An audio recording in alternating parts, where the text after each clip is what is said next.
My name is Harper, I'm 25 years old, and I'm standing in our family lawyer's mahogany-paneled office watching my world collapse. My grandmother's funeral just ended, and our entire extended family has gathered around this polished conference table for the will reading. The tension in this room feels thick as fog rolling off the Connecticut coast. My mother Victoria sits rigid beside her husband Richard, her perfectly manicured fingers drumming against the leather chair. The lawyer announces there's been a shocking twist. Grandmother Eleanor changed her will just 3 days before her death. Victoria's face transforms from manufactured grief into something I've never seen before, pure calculated venom. She places her hand directly on the legal document, locks her cold blue eyes with mine, and speaks words that will haunt me forever: "You won't get a single cent." Thunder crashes against the courthouse windows as if the universe itself is reacting to this betrayal. Before we dive into this devastating story of family betrayal and the fight for justice that followed, I'd love to know where you're watching from.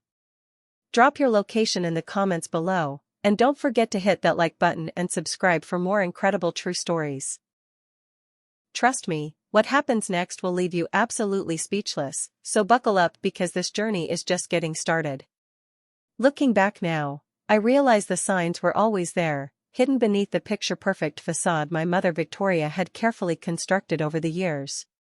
Growing up in our sprawling Connecticut mansion, everything seemed like a fairy tale from the outside.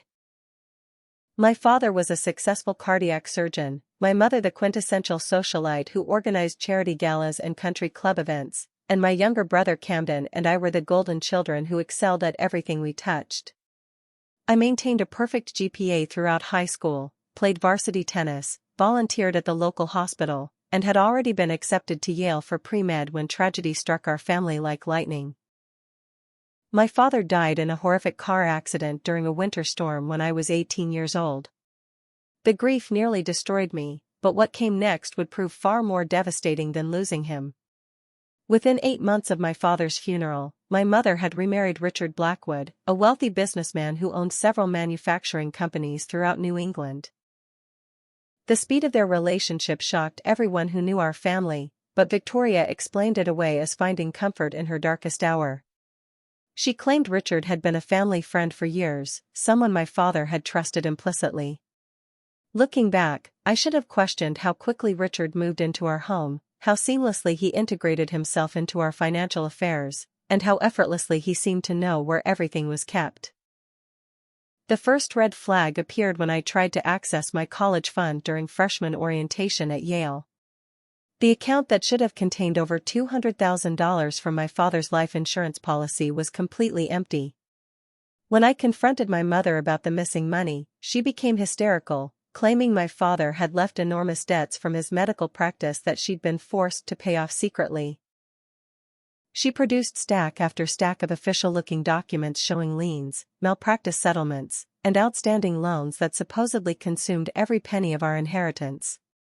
Richard stood beside her during these conversations, his hand protectively on her shoulder, nodding gravely as he confirmed these devastating financial revelations.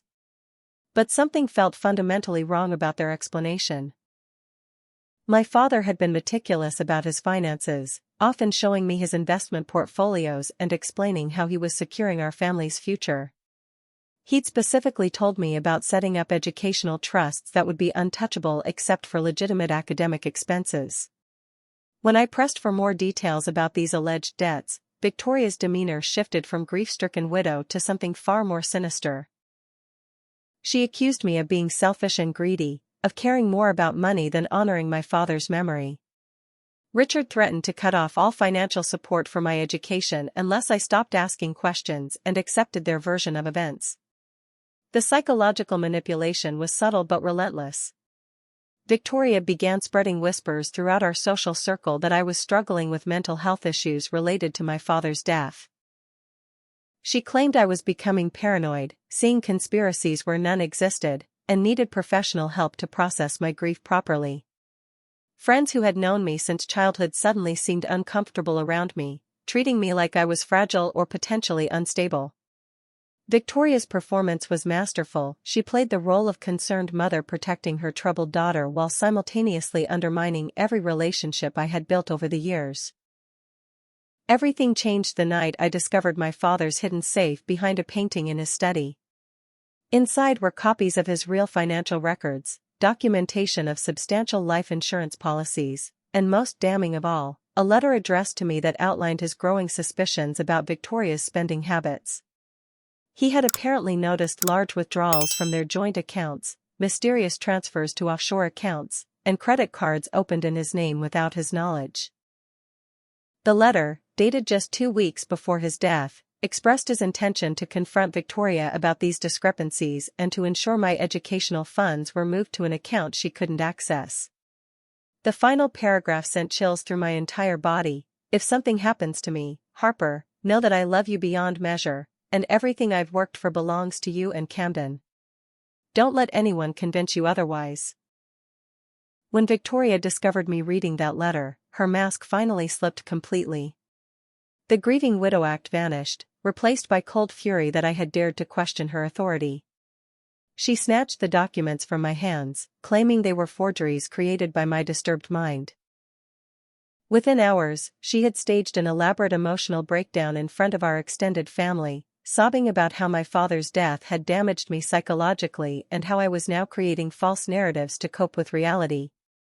She produced a psychiatrist's evaluation supposedly documenting my declining mental state, though I had never spoken to any mental health professional. The coup de grace came when Victoria convinced my beloved Aunt Margaret, my father's sister who had always been my closest confidant, that I had stolen family jewelry and sold it to fund some imaginary investigation into my father's finances. Margaret confronted me with tears streaming down her face, devastated that her sweet niece had apparently become a thief and a liar. No matter how vehemently I denied these accusations, the evidence Victoria had manufactured was too compelling. Margaret stopped taking my calls, and I watched helplessly as my mother systematically poisoned every family relationship I cherished. By the end of my freshman year at Yale, I was completely isolated from my family except for Camden, who seemed increasingly uncomfortable whenever I tried to discuss our parents' behavior. Victoria had successfully painted me as the disturbed daughter who couldn't accept her father's financial failures and was lashing out at the stepfather who had graciously tried to save our family from bankruptcy. Richard played his role perfectly, appearing patient and understanding while subtly reinforcing Victoria's narrative that I needed serious psychological intervention. The final betrayal of this period came during what was supposed to be our last family dinner before I returned to college. Victoria announced that she and Richard had made the difficult decision to sell our childhood home because the mortgage payments were too overwhelming for their combined income. She claimed they would be moving to a smaller property that Richard owned, and there wouldn't be room for me during school breaks. The house where I had spent 18 happy years with my father would be gone, along with every memory it contained. As I watched Victoria pack my father's belongings into boxes destined for charity, I realized she wasn't just stealing our money, she was systematically erasing any trace of the life we had built before she entered the picture. Leaving Connecticut felt like escaping from a psychological prison where reality itself had been weaponized against me.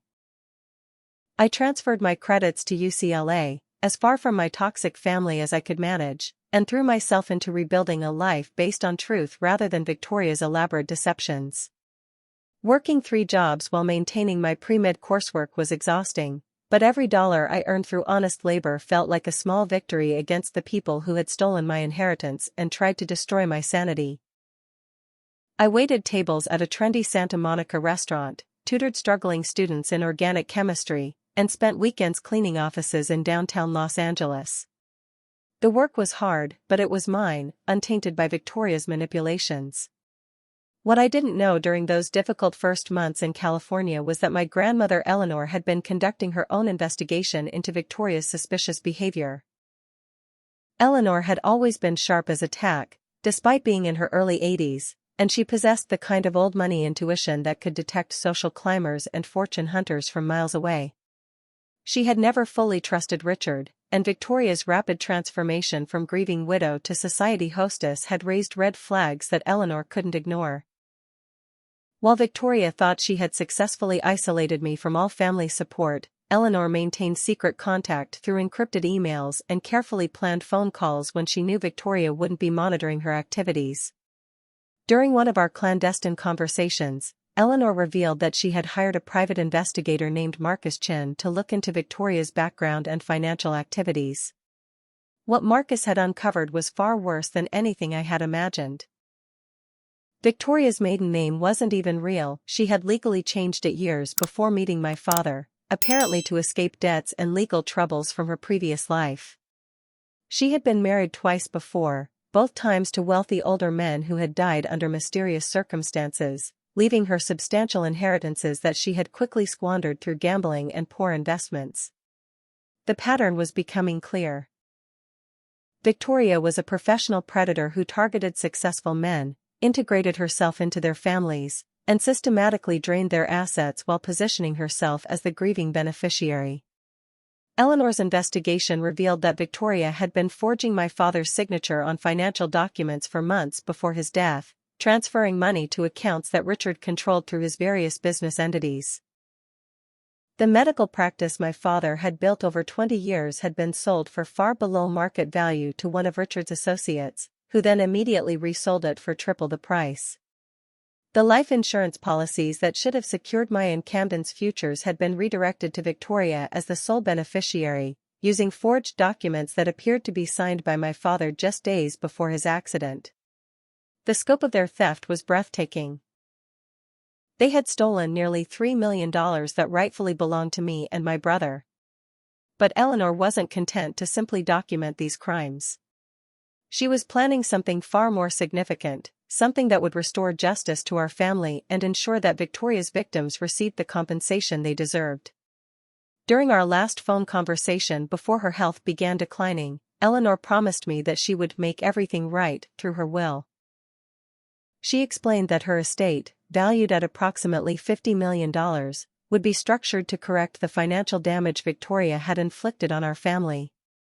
She had worked with her longtime attorney to create an ironclad document that would leave specific amounts to various family members but designate me as the primary beneficiary, with instructions to use the inheritance to pursue justice against Victoria and Richard through the legal system. Eleanor's plan gave me hope for the first time since my father's death. I began documenting everything I could remember about Victoria's suspicious behavior, creating a timeline of events that would support Eleanor's investigation when the inheritance was finally revealed. I saved every email, every text message, every piece of evidence that might help build a case against the people who had destroyed my family. For the first time in 3 years, I felt like there might be a path toward justice, a way to honor my father's memory and ensure that Victoria's crimes wouldn't go unpunished. Then Victoria appeared at my apartment door one sunny Thursday morning, tears streaming down her face as she begged for forgiveness and reconciliation. Her performance was worthy of an Academy Award. She claimed that Richard had been manipulating her, that she had only now discovered the truth about his criminal activities, and that she desperately wanted to rebuild our relationship before it was too late. She spoke about missing me terribly, about regretting the harsh words we had exchanged, and about wanting to be the mother I deserved. The manipulation was so skilled, so emotionally devastating, that part of me wanted to believe her despite everything I knew about her true nature. Against my better judgment, I agreed to return home for Thanksgiving dinner, hoping that maybe there was some small chance for redemption in our fractured family.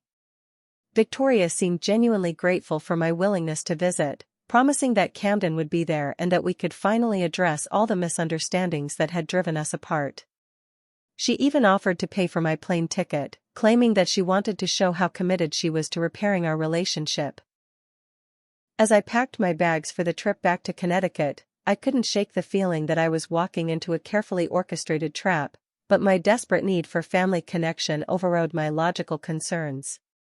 The Thanksgiving dinner was surreal in its apparent normalcy. Victoria had prepared all my favorite dishes, the house was decorated beautifully, and Camden seemed more relaxed than I had seen him in years. Richard was absent, supposedly handling a business emergency in Boston, which allowed our conversation to focus on family memories and shared experiences rather than uncomfortable financial topics. Victoria apologized repeatedly for the way she had handled things after my father's death, claiming that her grief had clouded her judgment and led her to make decisions that hurt our family. She even produced what appeared to be legal documents showing that she was taking steps to recover some of the money that had been lost to my father's business debts. But as the evening progressed, I began feeling unusually drowsy and disoriented. The wine Victoria had served with dinner tasted slightly bitter, and my thoughts seemed to move through thick fog as I struggled to follow conversations that should have been simple. Camden noticed my condition and suggested I rest in my old bedroom, helping me upstairs as Victoria watched with what I now recognize as predatory satisfaction. I collapsed onto my childhood bed and fell into a deep, dreamless sleep that lasted nearly 12 hours. When I finally awoke the next morning, my head pounding and my mouth dry as cotton, I discovered that someone had thoroughly searched my belongings during the night. My laptop had been accessed, my phone showed signs of tampering, and documents I had brought related to Eleanor's investigation were missing from my suitcase. Victoria claimed she had no idea what had happened, suggesting that I might have misplaced things while I was feeling unwell from the wine. But I knew with absolute certainty that I had been drugged and my possessions had been systematically examined while I was unconscious. The true horror became apparent when Camden frantically called me later that afternoon. Eleanor had collapsed in her assisted living facility and had been rushed to the hospital in critical condition. Victoria immediately took control of the situation, using her authority as Eleanor's daughter-in-law to restrict hospital visits and make medical decisions. She claimed that Eleanor's condition was too fragile for emotional stress and that only immediate family members would be allowed to see her. Despite my desperate attempts to visit my grandmother, Victoria's influence with the hospital administration kept me away during Eleanor's final days. Eleanor died 3 days later, never regaining consciousness after her initial collapse. The doctors attributed her death to a massive stroke, though they noted some unusual toxicology results that they couldn't fully explain. Victoria's grief performance at the hospital was flawless. She sobbed at Eleanor's bedside, held her hand during the final moments, and spoke movingly about how much Eleanor had meant to our entire family. The nursing staff praised Victoria's devotion to her mother-in-law, completely unaware that they were witnessing one of the most skilled manipulators I had ever encountered. As I stood at Eleanor's graveside watching dirt fall onto her casket, I felt more alone than I had ever felt in my life. My last ally, the one person who had believed in my version of events and who had promised to restore justice to our family, was gone. Victoria stood across from me during the service, dabbing at her eyes with a lace handkerchief and accepting condolences from family friends who praised her strength during this difficult time. I had no idea that the worst betrayal was yet to come, that Eleanor's death was just the beginning of Victoria's most devastating scheme. The law office of Pemberton and Associates had served our family for over 40 years, and the mahogany-paneled conference room where we gathered that gray December morning felt heavy with decades of legal precedent and family tradition. Eleanor's longtime attorney, James Pemberton, had handled her affairs since before I was born, and his grave expression as he reviewed the documents suggested that this reading would be far from routine. Victoria sat perfectly composed beside Richard, who had mysteriously returned from his Boston business trip just in time for the proceedings. Camden fidgeted nervously in his chair, avoiding eye contact with everyone in the room, while various aunts, uncles, and cousins filled the remaining seats around the polished table. Pemberton began with the customary legal language about Eleanor's mental state and the validity of her testamentary wishes, but something in his tone suggested uncertainty rather than the confidence he had always displayed during previous family legal matters. He explained that Eleanor's will had undergone significant changes in the final weeks of her life, modifications that had surprised even him given their dramatic departure from her previously stated intentions. The room grew silent as he opened the official document, and I felt my heart racing with anticipation for the justice Eleanor had promised would finally be delivered. The original provisions, Pemberton explained, had designated me as the primary beneficiary of Eleanor's $50 million estate, with specific instructions to use the inheritance to investigate financial crimes committed against our family and to ensure that justice was served for my father's memory. Smaller bequests had been designated for other family members, but the bulk of Eleanor's assets were intended to correct the wrongs that Victoria and Richard had committed through their systematic theft of my father's estate. As Pemberton read these original intentions aloud, I felt tears of gratitude and validation streaming down my cheeks. But then came the devastating reversal that would shatter every hope I had clung to for the past 3 years. Pemberton's voice grew somber as he explained that Eleanor had summoned a different attorney to her bedside just 3 days before her death, insisting that her previous will was the product of confused thinking and demanding immediate changes to reflect her true wishes. The new document, properly witnessed and legally binding, completely reversed every provision that would have benefited me. Instead, the entire estate was now designated for Victoria, with smaller amounts distributed to other family members but nothing remaining for the granddaughter who had apparently fallen from grace during Eleanor's final days. Victoria's reaction was a masterpiece of controlled surprise and manufactured humility. She gasped audibly when her name was announced as the primary beneficiary, placing her hand over her heart as if overwhelmed by the unexpected responsibility. She turned to me with what appeared to be genuine concern, reaching across the table as if to comfort me during this shocking revelation. But when our eyes met, I saw something else entirely, a flash of triumph so pure and malicious that it left no doubt about her true nature. This wasn't unexpected news to Victoria. This was the culmination of a plan she had orchestrated with surgical precision. The moment that will haunt me for the rest of my life came when I challenged the legitimacy of these changes, demanding to know how Eleanor could have made such drastic modifications to her will when she had been unconscious in the hospital for days before her death. Victoria's mask slipped for just an instant, and her hand moved possessively to rest on the legal document as she locked eyes with me across that mahogany table. Her voice was steady and deliberate as she spoke the words that would echo in my nightmares, "You won't get a single cent." The finality in her tone, the absolute certainty that she had won, made it clear that this wasn't just about money, this was about complete and total domination. Richard's smirk confirmed what I had already begun to suspect. This entire scenario had been planned from the moment Victoria learned about Eleanor's investigation. The new attorney who had drafted the revised will was revealed to be a longtime associate of Richard's business empire, someone who specialized in estate modifications for elderly clients. The witnesses who had supposedly confirmed Eleanor's mental competency during the signing were employees of one of Richard's companies, people who would say whatever they were paid to say. The entire legal framework surrounding Eleanor's final wishes had been corrupted by Victoria's influence and Richard's connections. Camden's behavior during the reading finally made sense as I watched him struggle with obvious guilt and fear. He had been avoiding my calls for weeks before Eleanor's death, and his nervous energy during family gatherings had seemed unusual even for someone dealing with grief.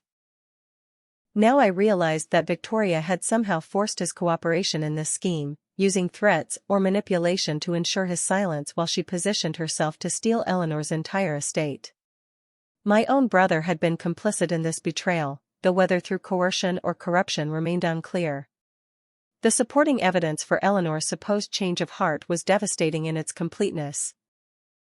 Pemberton produced medical records supposedly documenting Eleanor's declining mental capacity, signed by doctors I had never heard of and dated during periods when I knew Eleanor had been sharp and aware. There were statements from nursing staff claiming Eleanor had expressed regret about her previous hostility toward Victoria and had spoken repeatedly about wanting to make amends before her death. Most damaging of all were audio recordings, obviously edited but legally admissible, in which Eleanor's voice appeared to express anger toward me for my ungrateful behavior and disappointment in my inability to accept Richard as part of our family. When I demanded a formal investigation into these suspicious circumstances, Victoria was ready with another devastating counterattack. She produced a restraining order that had been prepared in advance, claiming that my behavior toward Eleanor during her final weeks had become increasingly erratic and threatening. The legal document included testimony from hospital staff describing my alleged attempts to coerce Eleanor into changing her will back to its original form, accusations that I had threatened violence if I didn't receive my expected inheritance. Victoria's lawyer painted me as a dangerous young woman whose grief and financial desperation had driven her to harassment and intimidation of a vulnerable elderly relative. The restraining order effectively banned me from all family property and threatened arrest if I attempted to contact any family members other than through approved legal channels.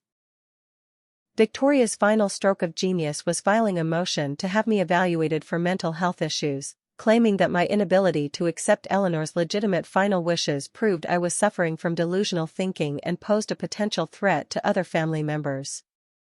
The motion was supported by Richard's testimony about my increasingly paranoid behavior and Camden's reluctant confirmation that I had seemed unstable during recent family interactions.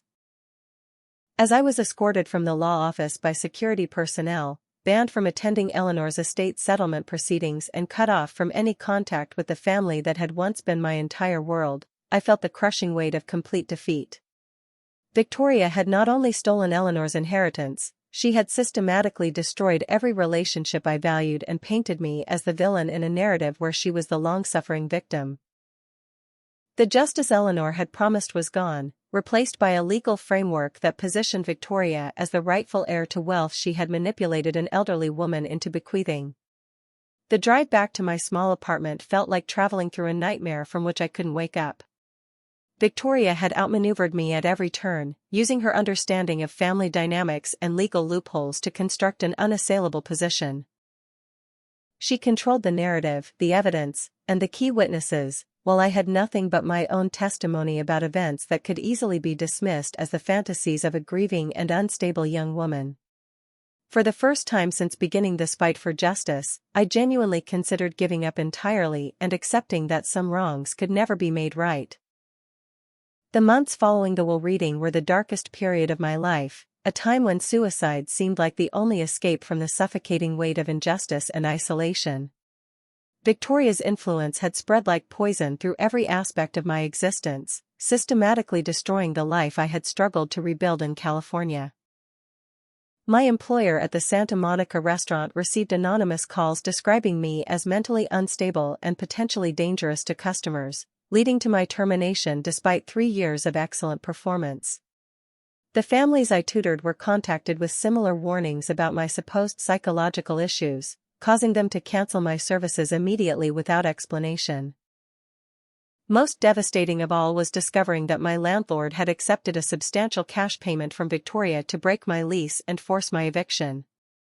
The man who had treated me like family for 2 years suddenly became cold and hostile, claiming that my rent checks had been bouncing and that neighbors had complained about disturbing noises coming from my apartment during late-night hours. The lies were absurd, but they were backed by enough money and falsified documentation to make them legally binding. Within a week of the will reading, I found myself homeless, unemployed, and completely cut off from the support systems I had spent years building. Living in my car in various Los Angeles parking lots, I contemplated the bottle of sleeping pills I had purchased from a pharmacy using my last $20. Victoria's victory seemed so complete, so unassailable, that continuing to fight felt like nothing more than prolonging inevitable defeat. She had stolen my inheritance, destroyed my reputation, isolated me from my family, and even managed to erase the life I had built 3,000 miles away from her influence. As I sat in that car on a cold February night, holding those pills and writing what I intended to be my final letter, I couldn't see any possible path forward that didn't involve years more suffering with no guarantee of justice. But fate intervened in the form of Jessica Martinez, a nurse who had worked the night shift during Eleanor's final days at the hospital. Jessica appeared at my car window like an angel of mercy, having spent weeks searching for me after hearing about my desperate circumstances through her network of healthcare contacts. She explained that she had been haunted by memories of Eleanor's final conversations, recollections that contradicted everything Victoria had claimed about her mother-in-law's mental state and final wishes. Jessica's testimony would prove to be the first crack in Victoria's seemingly perfect facade. Eleanor, Jessica revealed, had been completely lucid and aware during her hospital stay, speaking coherently about her concerns regarding Victoria's influence over family finances and her determination to ensure that justice was served through her will. Eleanor had specifically mentioned her fear that Victoria might try to manipulate her final wishes and had asked Jessica to witness her repeated statements that Harper was to be her primary beneficiary. Most importantly, Eleanor had entrusted Jessica with a hidden journal that documented months of psychological abuse and intimidation tactics Victoria had used to isolate her from family members who might question her motives. The journal was a revelation that changed everything I thought I knew about the scope of Victoria's manipulation. Eleanor had been documenting suspicious financial activities for over a year, recording conversations where Victoria had made veiled threats about what might happen to family members who didn't support her version of events surrounding my father's death. Eleanor had discovered evidence of forged documents, bribed officials, and a network of accomplices that extended far beyond Richard's business associates. She had been planning to expose Victoria's crimes through her will, but Victoria had apparently discovered the investigation and taken preemptive action to prevent its revelation. Jessica's decision to come forward was incredibly brave, given that Victoria had already demonstrated her willingness to destroy anyone who posed a threat to her carefully constructed narrative. Within days of our first meeting, Jessica was terminated from her position at the hospital where she had worked for over 15 years, officially for inappropriate interactions with family members of deceased patients, but clearly as retaliation for her support of my claims. Victoria's influence in the healthcare community was apparently extensive enough to blacklist Jessica from other nursing positions, forcing her into the same desperate circumstances I was experiencing. But Jessica's sacrifice led to an even more significant alliance when Marcus Chen, the private investigator Eleanor had hired, finally made contact with us after months of hiding from Richard's attempts to silence his investigation. Marcus had been building a case against Victoria and Richard for years, documenting a pattern of elder abuse and financial exploitation that extended far beyond our family's experience. He had evidence of similar schemes targeting at least 6 other wealthy families throughout New England, always following the same pattern of infiltration, manipulation, and systematic asset theft. Marcus's files contained documentation of Victoria's real background, including court records from her previous marriages and the mysterious circumstances surrounding her former husband's deaths. He had bank records showing the flow of stolen money through Richard's business network, witness statements from other victims' families, and most crucially, evidence that the attorney who had drafted Eleanor's revised will was part of a criminal conspiracy that specialized in manipulating elderly clients' final wishes. The scope of their operation was far larger than I had imagined, representing millions of dollars in stolen assets and dozens of destroyed families. However, Victoria and Richard's counterattack against Marcus was swift and devastating. Using their network of corrupt officials and paid witnesses, they managed to have Marcus arrested on fabricated charges of harassment and illegal surveillance. The evidence he had spent years collecting mysteriously disappeared from police custody, and the detective assigned to his case was one of Richard's golf partners. Marcus spent 3 weeks in jail before his lawyer could secure bail, during which time his office was burglarized and his computer files were corrupted beyond recovery. The message was clear: Victoria and Richard had built a criminal empire with enough influence to corrupt law enforcement and destroy anyone who threatened their operations. They weren't just thieves, they were the heads of an organization that had perfected the art of legal financial manipulation on an industrial scale. My individual case was just one small part of a much larger conspiracy that had been operating for decades, leaving a trail of devastated families and stolen fortunes throughout New England's wealthy communities. Despite these setbacks, the alliance between Jessica, Marcus, and myself represented the first real hope I had felt since Eleanor's death. We were no longer fighting as isolated individuals against an overwhelming enemy. We were part of a team that understood the true scope of Victoria's crimes and had the expertise to potentially expose them. Marcus's legal knowledge, Jessica's insider access to healthcare records, and my intimate understanding of Victoria's psychological manipulation tactics created a combination that might finally be able to penetrate the defenses she had constructed around her criminal activities. The plan we developed was ambitious and dangerous, requiring us to gather enough evidence to overwhelm Victoria's ability to suppress or discredit our accusations. We would need to document ongoing crimes rather than just historical ones, find victims who were willing to testify despite the risks, and build a case strong enough to interest federal authorities who couldn't be corrupted by Richard's local influence. Most importantly, we would need to do all of this while remaining hidden from Victoria's surveillance network and avoiding the fate that had befallen previous investigators. As we sat in that cheap motel room planning our strategy, I felt something I hadn't experienced in months: genuine hope for justice. Victoria might have won the battle over Eleanor's inheritance, but the war for truth and accountability was far from over. With Jessica and Marcus beside me, I finally had allies who understood that this fight was about more than money. It was about stopping a criminal enterprise that had destroyed countless families and ensuring that Victoria's victims received the justice they deserved. Our investigation into Victoria's criminal network revealed a scope of corruption that extended far beyond simple inheritance theft. Marcus had spent months mapping the connections between Richard's business empire and a web of professionals who specialized in exploiting wealthy elderly clients throughout New England.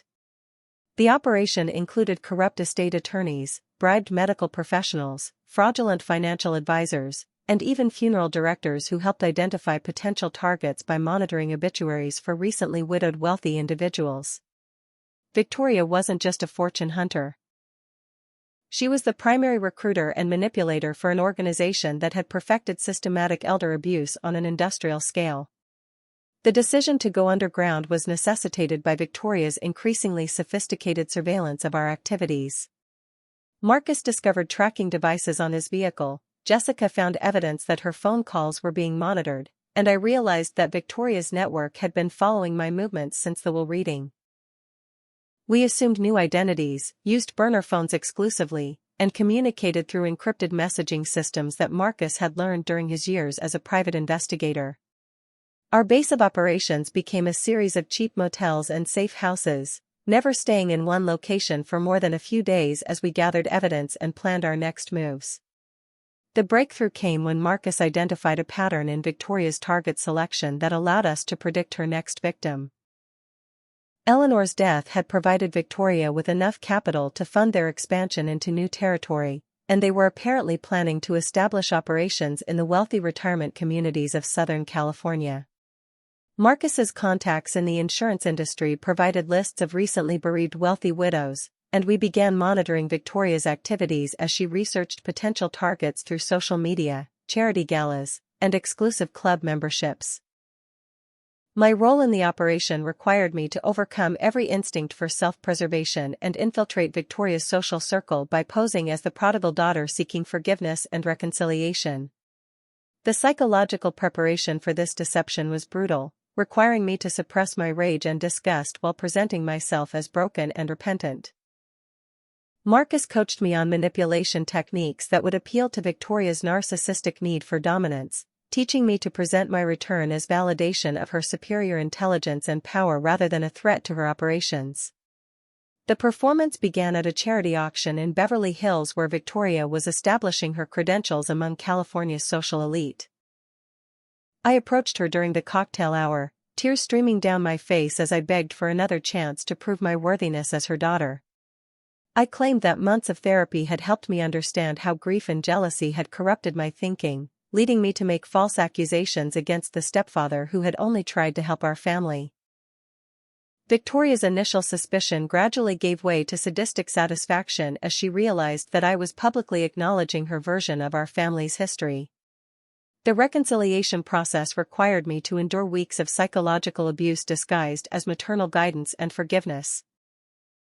Victoria demanded detailed apologies for specific incidents she had fabricated, forced me to repeat her lies about my father's financial failures, and insisted that I publicly praise Richard's generosity in supporting our family during difficult times.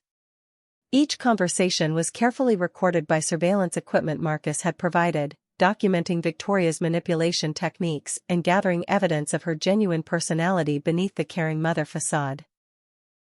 During this infiltration, I discovered that Victoria's operation was far more sophisticated than we had imagined. She maintained detailed psychological profiles of potential targets, including information about their family dynamics, medical histories, financial vulnerabilities, and emotional triggers that could be exploited during the manipulation process.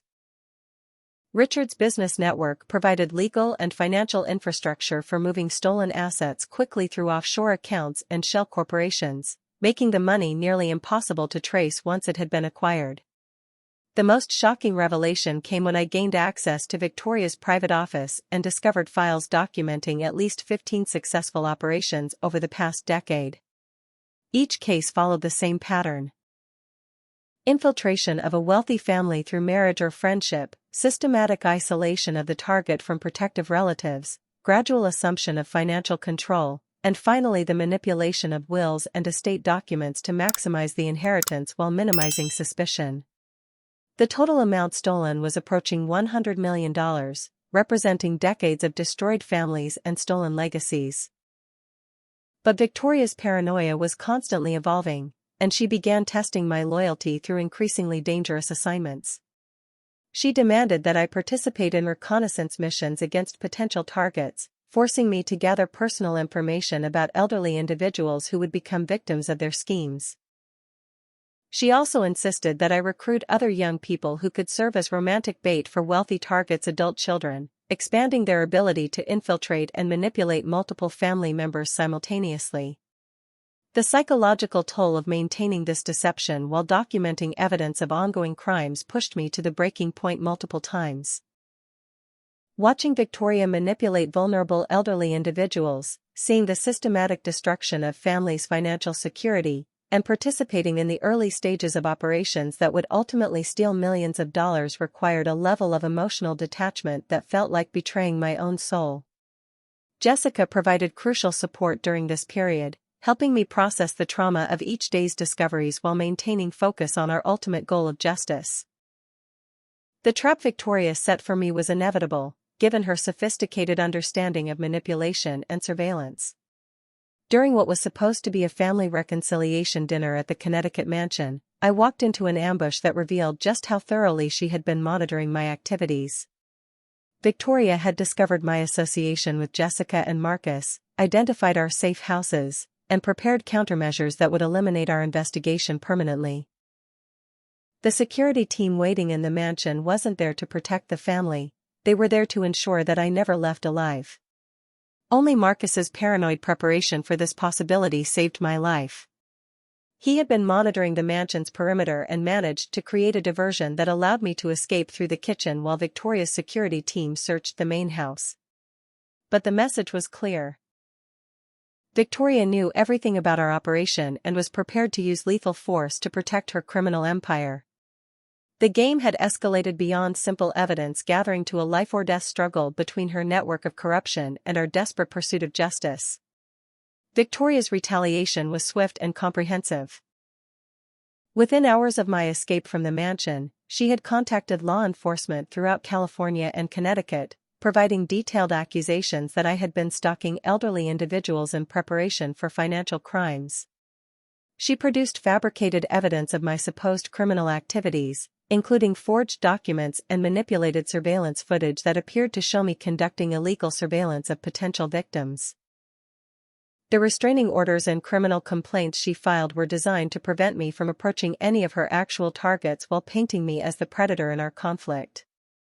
Most devastatingly, Victoria placed what amounted to a bounty on my head through Richard's criminal contacts. Marcus discovered through his law enforcement sources that a substantial cash reward had been offered for information leading to my location, ostensibly to serve legal papers but actually to enable more direct action against our investigation. The network of corrupt officials and paid informants that had protected Victoria's operations for years was now focused on tracking down and silencing the three individuals who posed the greatest threat to their continued success. As we fled California and established new operational security in a remote location, I realized that Victoria's criminal organization represented something far more dangerous than simple inheritance theft. This was a sophisticated conspiracy with tentacles throughout the legal and financial systems of multiple states, protected by corrupt officials and willing to use violence to maintain their operations. The fight for justice had become a fight for survival, and our small team was facing enemies with virtually unlimited resources and complete disregard for the law they claimed to represent. Operating from a remote cabin in rural Oregon that Marcus had purchased years earlier as a safe house, our team began the most dangerous phase of our investigation, gathering evidence of current crimes that couldn't be dismissed as ancient history or fabricated accusations. Victoria's confidence in her invulnerability had grown to the point where she was taking increasing risks, accelerating her timeline for California operations and cutting corners in her usually meticulous planning process. These mistakes would prove to be the opening we needed to finally expose her criminal empire to authorities who couldn't be corrupted by Richard's influence. Marcus's network of contacts in the insurance and banking industries provided crucial intelligence about suspicious financial activities that matched Victoria's established patterns of operation. We identified 3 elderly widows in the Los Angeles area who had recently begun relationships with men who fit the profile of Victoria's recruiters, and careful surveillance revealed the systematic manipulation tactics being employed to gain access to their financial assets. The evidence we gathered during this period included audio recordings of recruitment conversations, photographs of forged documents being prepared, and banking records showing unusual transfers that suggested ongoing money laundering operations. Jessica's medical expertise proved invaluable when we discovered that Victoria's organization had begun using sophisticated pharmaceutical methods to manipulate their victims' mental states during critical legal proceedings. The mysterious illness that had affected Eleanor during her final days wasn't unique. Several other elderly targets had experienced similar cognitive impairment at crucial moments when they might have resisted manipulation or sought help from protective family members. Jessica identified a pattern of drug interactions that could create temporary confusion and compliance without leaving obvious traces in standard medical examinations. The breakthrough in our investigation came when we successfully infiltrated Richard's business network through a corruption probe being conducted by federal investigators who were outside his sphere of influence. Marcus had maintained relationships with FBI agents who specialized in organized crime and financial fraud, and our evidence about the scope of Victoria's operations finally provided them with probable cause to begin surveillance of Richard's business activities. The federal investigation gave us legal cover to gather evidence that would have been impossible to obtain through our own resources. Breaking into Richard's private office required careful coordination and sophisticated technical equipment that Marcus had acquired during his years as a private investigator. We waited until Richard and Victoria were attending a charity gala in Los Angeles, then used electronic countermeasures to disable the security system and access his private files. What we discovered exceeded our most pessimistic expectations about the scope of their criminal activities. Richard maintained detailed records of every operation, including financial flows, legal bribes, and contingency plans for dealing with investigations or resistant family members. The paper trail we uncovered revealed connections between Victoria's inheritance thefts and a broader network of financial crimes that included money laundering for other criminal organizations, tax evasion schemes involving offshore accounts, and systematic bribery of officials throughout New England's legal system. Richard's businesses served as legitimate fronts for moving stolen money, while Victoria's social connections provided access to high-value targets and insider information about wealthy families' vulnerabilities.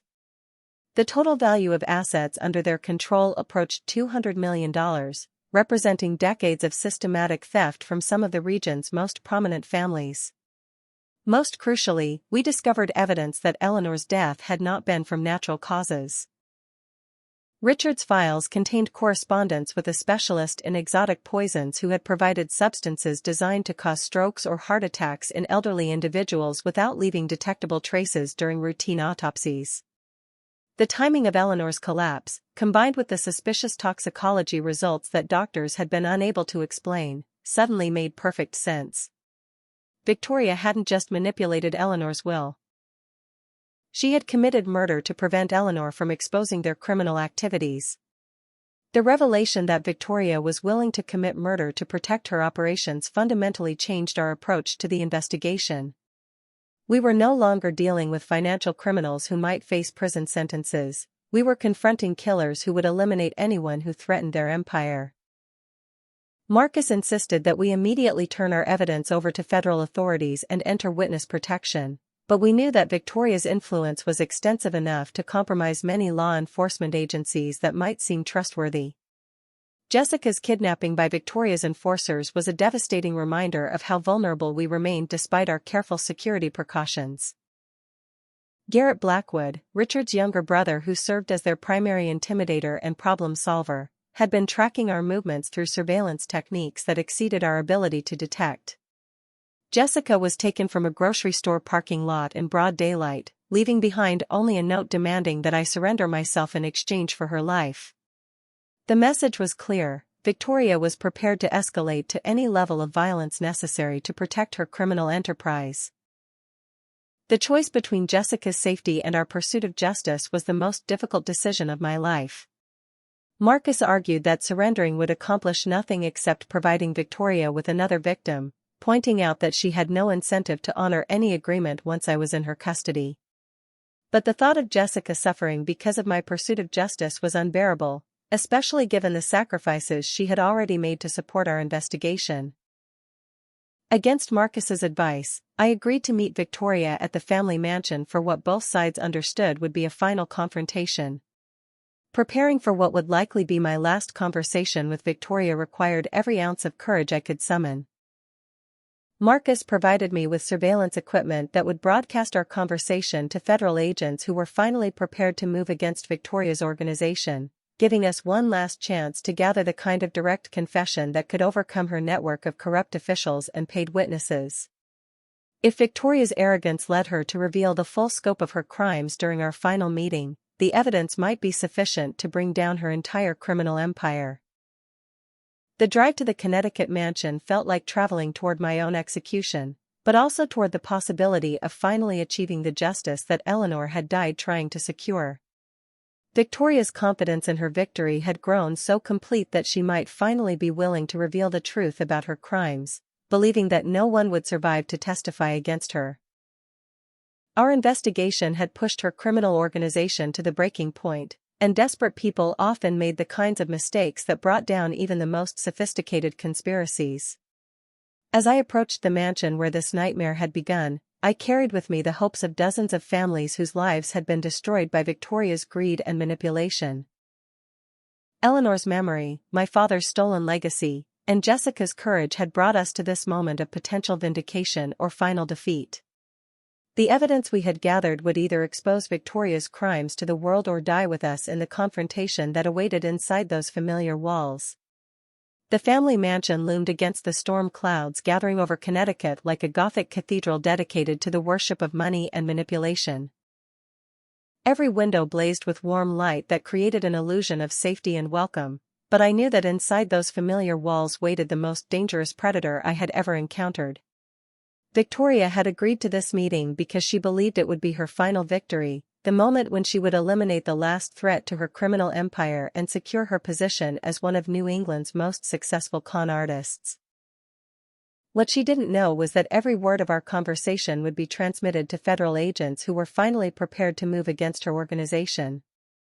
The surveillance equipment Marcus had provided was state-of-the-art technology designed for law enforcement operations, small enough to be completely hidden but powerful enough to broadcast high-quality audio and video to receivers positioned throughout the surrounding area.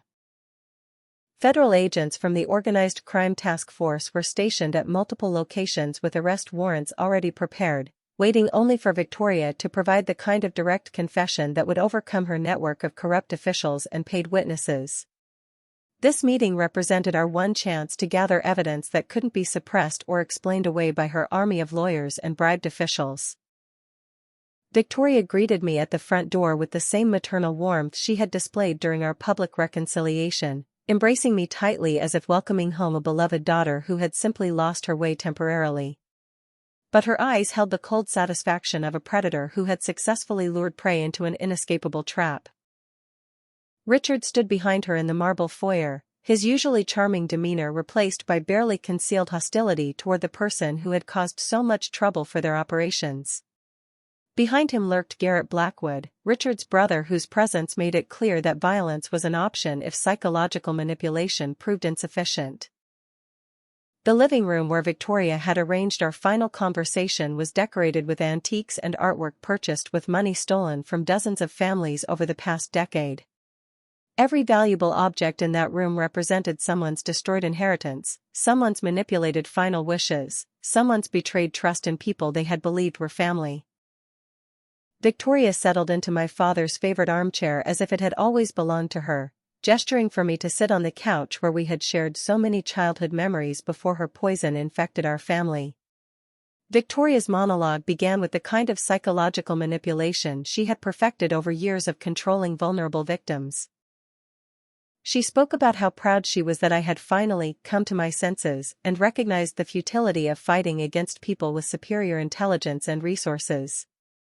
She praised my courage in coming back despite knowing the risks, characterizing my return as evidence that I had inherited her own tactical brilliance and survival instincts.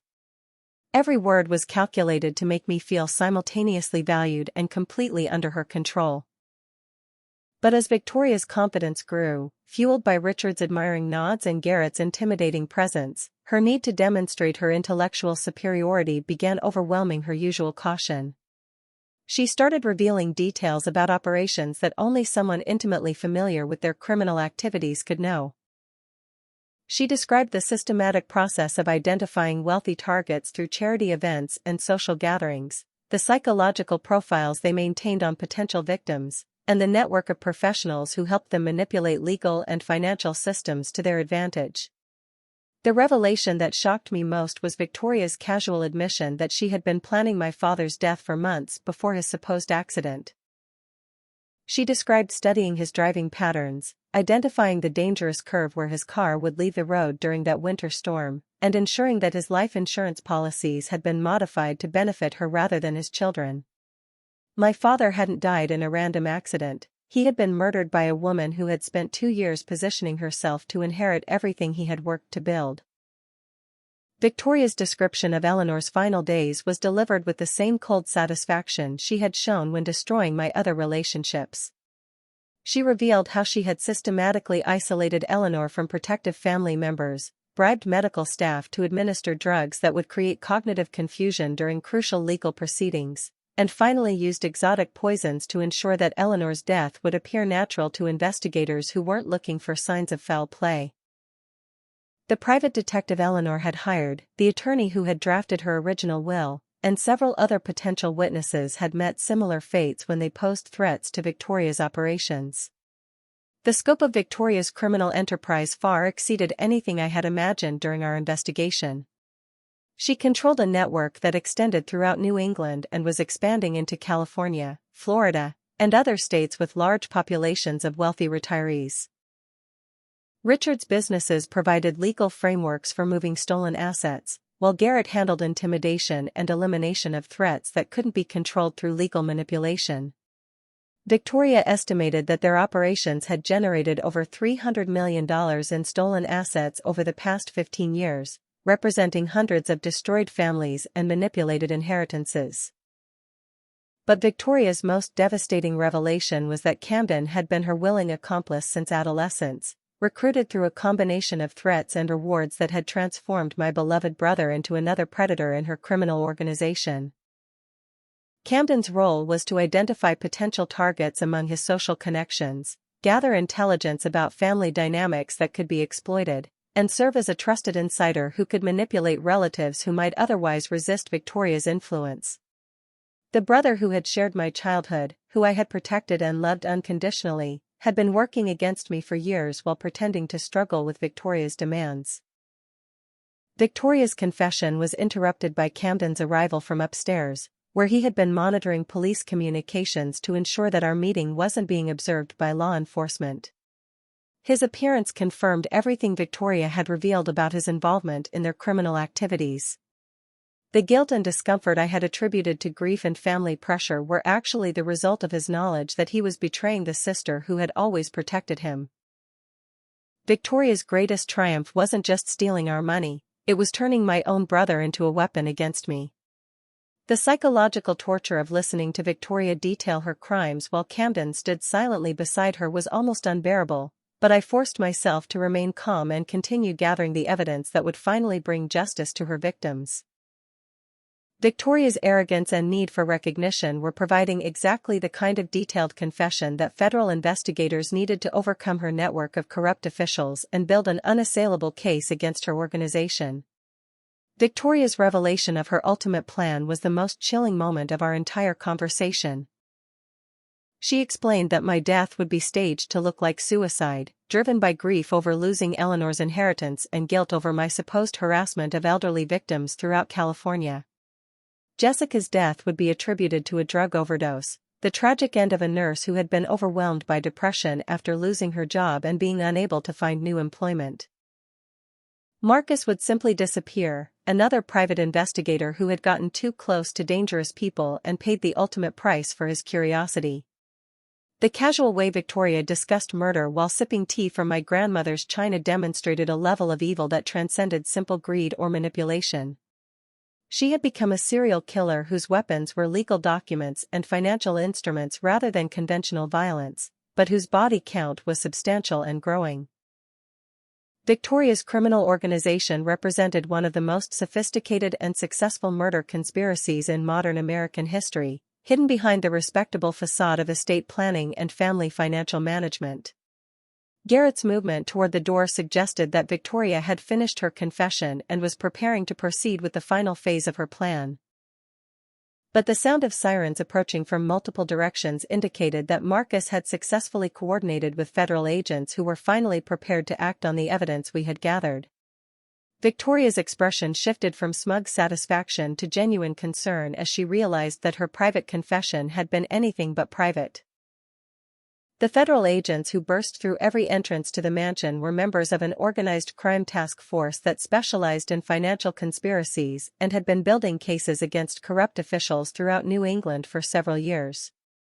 Victoria's network of protection was powerful but not comprehensive, and the evidence we had provided finally gave honest law enforcement the tools they needed to move against a criminal organization that had operated with impunity for too long. Victoria's empire was about to crumble, and with it would fall the corrupt system that had enabled her crimes for over a decade.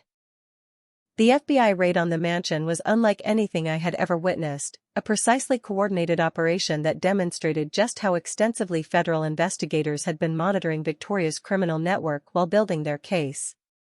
Agents in tactical gear flooded through every entrance simultaneously while others secured the perimeter and prevented any possibility of escape or evidence destruction. Victoria's shocked expression as handcuffs closed around her wrists revealed that for the first time in her criminal career, she had been completely outmaneuvered by opponents who understood her methods and had prepared accordingly. Richard's arrest was particularly satisfying given his role as the financial architect of their criminal empire. Federal agents had been monitoring his business activities for months, using our evidence to identify patterns of money laundering and tax evasion that provided probable cause for comprehensive searches of his offices and accounts.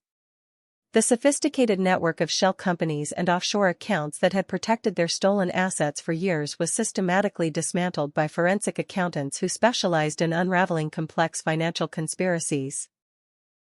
Garrett's attempt to resist arrest ended quickly when federal agents demonstrated that they had anticipated violence and were prepared to respond with overwhelming force. His intimidation tactics that had terrified elderly victims and silenced potential witnesses were useless against law enforcement officers who understood exactly what kind of predator they were dealing with. The weapons cache discovered in his vehicle confirmed that Victoria's organization had been prepared to escalate to lethal violence to protect their operations, validating every precaution we had taken during our investigation. The evidence gathered from our surveillance of Victoria's confession, combined with the documents we had recovered from Richard's offices, provided federal prosecutors with enough material to file charges that carried potential life sentences for the primary conspirators. Victoria's detailed admission of murder, fraud, and conspiracy had been recorded in high-definition video that couldn't be dismissed or explained away by her usual legal maneuvering. Her own words, delivered with characteristic arrogance and complete confidence in her invulnerability, became the foundation for criminal charges that her network of corrupt officials couldn't suppress. The media explosion that followed Victoria's arrest was unprecedented in its scope and intensity. The story of the Black Widow of Connecticut captured national attention not just because of the enormous amounts of money involved, but because of the sophisticated psychological manipulation tactics Victoria had used against her victims. News outlets throughout New England began investigating other suspicious deaths and inheritance disputes that matched Victoria's patterns of operation, leading to revelations about additional victims who hadn't been included in our original investigation. Camden's psychological breakdown during federal questioning revealed the full extent of Victoria's manipulation and control over family members who had appeared to be willing accomplices. His confession described years of threats, blackmail, and psychological abuse that had begun during his early adolescence and gradually transformed him into a reluctant participant in criminal activities. Victoria had used her understanding of child psychology to create a dependent relationship that made resistance seem impossible, convincing Camden that cooperation was necessary for his survival and that of the few family members he still cared about. The victim impact statements during Victoria's trial were among the most powerful testimonies I had ever heard, revealing the true human cost of financial crimes that destroyed not just inheritances but entire family structures. Elderly survivors described being isolated from children and grandchildren through Victoria's manipulation, losing not just money but relationships that had sustained them throughout their lives. Adult children spoke about watching their parents' final years consumed by confusion and fear created by people they had trusted implicitly. Victoria's legal defense strategy revealed the same arrogance and contempt for others that had characterized her criminal activities. Her attorneys attempted to argue that she was simply a skilled businesswoman who had been unfairly targeted by vindictive family members who couldn't accept their legitimate exclusion from wealthy relatives' wills. They characterized our investigation as a conspiracy to frame an innocent woman, ignoring the overwhelming evidence of her systematic criminal activities that extended far beyond our family's experience. The prosecution's presentation of evidence was methodical and devastating, building a case that demonstrated not just individual crimes but a sophisticated criminal enterprise that had operated for over 15 years.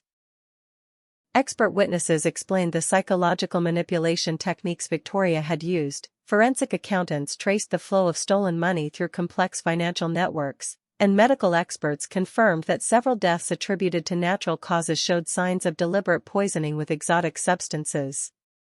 Victoria's cross-examination was the moment when her carefully constructed facade finally collapsed completely.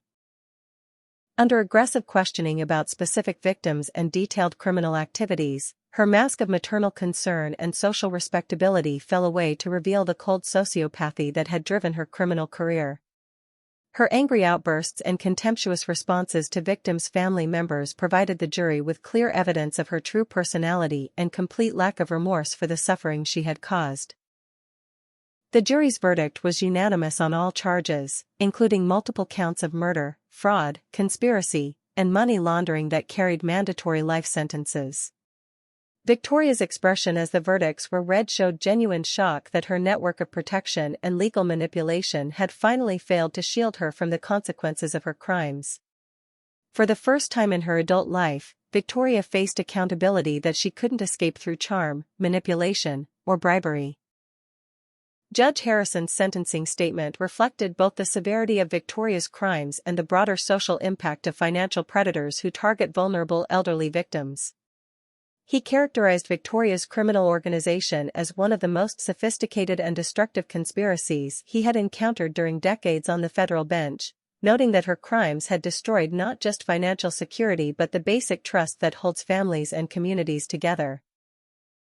The life sentence without possibility of parole ensured that Victoria would never again have the opportunity to manipulate and victimize innocent people. Richard's sentence of 25 years reflected his role as the financial architect of their criminal empire, while Garrett received 15 years for his activities as enforcer and intimidator. The network of corrupt officials and professional accomplices who had enabled their operations faced their own prosecutions as federal investigators used our evidence to identify and charge dozens of additional conspirators throughout New England's legal and financial systems. Victoria's final words as she was led from the courtroom were characteristic of the narcissistic rage that had motivated her criminal activities. Rather than expressing remorse for her victims or acknowledging the suffering she had caused, she directed threats toward me and promised that her connections would ensure retribution even from prison. Her inability to accept responsibility or show genuine emotion about her crimes confirmed that the life sentence was necessary to protect society from someone who would never stop victimizing others if given the opportunity. The asset forfeiture proceedings that followed the criminal convictions began the long process of returning stolen money to its rightful owners or their surviving family members. Eleanor's estate was finally distributed according to her original wishes, providing me with the resources necessary to establish the foundation she had envisioned for protecting elderly victims of financial abuse. The money felt hollow without the family relationships that Victoria had destroyed, but it represented an opportunity to honor Eleanor's memory by preventing other families from experiencing similar devastation. The first year after Victoria's conviction was a period of profound adjustment as I struggled to rebuild a sense of identity that wasn't defined by the pursuit of justice or the need to survive constant threats. The foundation I established in Eleanor's memory became both a practical tool for helping other victims and a form of therapy that allowed me to transform my traumatic experiences into meaningful action. Working with families who had been devastated by financial predators similar to Victoria helped me understand that my suffering hadn't been unique, but it had prepared me to recognize manipulation tactics and legal vulnerabilities that other victims might miss. Jessica's recovery from her kidnapping ordeal was slower and more complex than my own healing process, requiring months of therapy to address the trauma of being used as a weapon against someone she cared about. Her decision to become the Eleanor Foundation's co-director represented both a professional opportunity and a personal commitment to ensuring that the sacrifices she had made during our investigation would continue generating positive outcomes for vulnerable people. Her medical expertise and insider knowledge of healthcare systems proved invaluable in identifying institutional vulnerabilities that financial predators often exploited. Marcus's transition from underground investigator to legitimate security consultant was facilitated by the recognition he received for his role in exposing Victoria's criminal network. Federal agencies that had initially viewed him with suspicion began consulting with him on complex financial conspiracy cases, recognizing that his unconventional methods and extensive network of contacts provided insights that traditional law enforcement approaches often missed. The investigation firm we established together specialized in cases involving elder abuse and inheritance manipulation, using our hard-won expertise to help other families avoid the devastation we had experienced. Camden's rehabilitation required years of intensive therapy to address the psychological damage Victoria had inflicted during his formative years. His cooperation with federal investigators and genuine remorse for his involvement in criminal activities gradually convinced me that he had been more victim than accomplice, manipulated by someone who understood exactly how to exploit a child's need for approval and security. Rebuilding our sibling relationship was painful and complicated, requiring both of us to acknowledge how Victoria's manipulation had poisoned our interactions while working to establish new patterns based on honesty and mutual support. The Eleanor Foundation's work expanded rapidly as media coverage of Victoria's case encouraged other victims to come forward with similar experiences. We discovered that financial predators targeting elderly victims represented a much larger problem than law enforcement agencies had recognized, partly because the crimes were often sophisticated enough to appear legitimate and partly because victims were frequently too embarrassed or confused to seek help. Our foundation provided legal assistance, psychological support, and educational resources designed to help elderly individuals and their families recognize and resist manipulation tactics. One of the foundation's most important achievements was developing educational programs for healthcare professionals, financial advisors, and legal practitioners who frequently encountered elderly clients. Victoria's success had depended partly on the failure of professionals to recognize signs of abuse and manipulation, either because they lacked training or because they were compromised by relationships with the predators themselves. Our training programs helped legitimate professionals identify suspicious patterns and provided them with resources for reporting concerns to appropriate authorities. The personal healing process required me to confront not just the trauma of Victoria's betrayal but the deeper wounds left by growing up in a family where love was conditional and relationships were weapons to be used for personal advantage. Therapy helped me understand that my desperate need for family acceptance had made me vulnerable to manipulation, but it had also given me the empathy necessary to recognize when others were being similarly exploited. Learning to trust my own judgment and form healthy relationships was a skill I had to develop consciously, having never experienced genuinely unconditional love during my formative years. The chosen family I created with Jessica, Marcus, and eventually Camden represented something I had never experienced during my childhood: relationships based on mutual respect, shared values, and genuine care rather than obligation or manipulation. These friendships taught me that family connections didn't require blood relationships or legal documents, but could be built through consistent support, honest communication, and shared commitment to each other's well-being. The love I found in these relationships was more sustaining and reliable than anything I had experienced in my biological family. My visits to Eleanor's grave became a source of peace rather than pain as I gradually understood that her legacy lived on through the Foundation's work and the families we were able to protect from predators like Victoria. Eleanor's wisdom and courage had ultimately triumphed over Victoria's manipulation, not just through the inheritance she had intended to leave but through the investigation she had initiated and the evidence she had gathered. Her memory provided inspiration during difficult moments when the Foundation's work felt overwhelming or when the scope of elder abuse seemed too large to address effectively. The Foundation's success stories became sources of profound satisfaction that helped balance the darkness of Victoria's crimes with evidence that positive change was possible. Families who learned to recognize manipulation tactics before falling victim to financial predators, elderly individuals who received support in resisting pressure from suspicious relatives or advisors, and legal professionals who successfully prosecuted cases because of our training programs all represented victories in the broader struggle against elder abuse. 5 years after Victoria's conviction, I stood in the Foundation's offices surrounded by grateful families whose lives had been protected or restored through our work, finally understanding what Eleanor had meant when she promised that justice would ultimately prevail.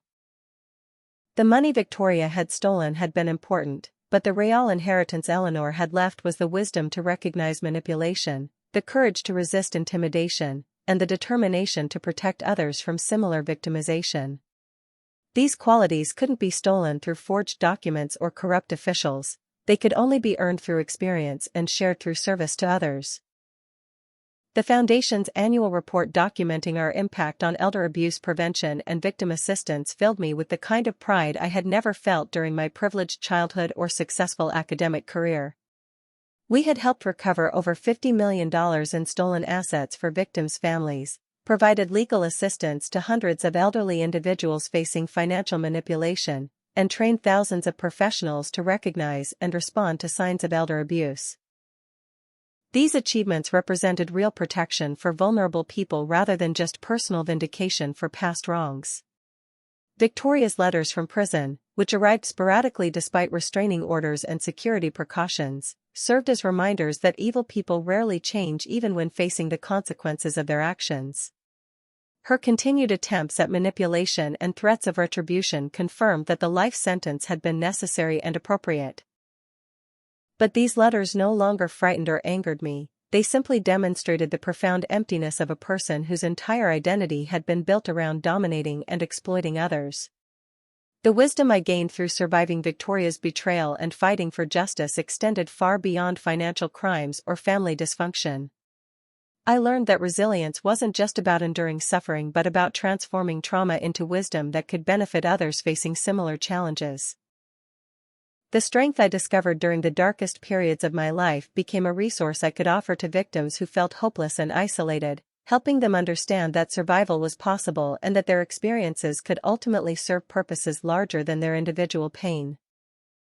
Standing in my office 10 years after that devastating will reading, surrounded by evidence of the lives we had protected and the families we had helped heal, I finally understood that Victoria's greatest failure wasn't her capture or conviction but her inability to destroy the capacity for love and service that Eleanor had nurtured in me. The inheritance Victoria had stolen was money, but the legacy Eleanor had actually left was the knowledge that genuine wealth comes from relationships built on trust, work that serves others' needs, and the peace that comes from living according to principles that can't be corrupted by greed or manipulation. The questions that drive our Foundation's work and inspire continued growth in our impact on elder abuse prevention are fundamental to protecting vulnerable people in our society. Have you or someone you love encountered suspicious pressure regarding financial decisions or inheritance planning? What signs of manipulation or isolation have you noticed in elderly family members or friends? How can we work together to build communities where predators like Victoria can't operate successfully and where victims receive the support they need to resist financial abuse? These challenges affect families throughout our society, and addressing them requires the kind of collective commitment that transforms individual stories of survival into broader movements for justice and protection. Your engagement with these issues through sharing this story, supporting organizations that protect elderly victims, and remaining vigilant about signs of financial abuse in your own communities represents the kind of positive action that honors Eleanor's memory and continues the work she began. The fight against financial predators requires awareness, education, and community support that extends far beyond any individual case or criminal prosecution. Together, we can build the kind of society where vulnerable people are protected rather than exploited, where justice prevails over manipulation, and where families remain sources of love rather than becoming weapons for those who would destroy others for personal gain. Thank you for sharing this journey of betrayal, survival, and ultimate redemption. May your own families be blessed with the kind of genuine love and mutual support that no criminal can steal or corrupt, and may you find the strength to protect others whenever you encounter the darkness that exists in people like Victoria.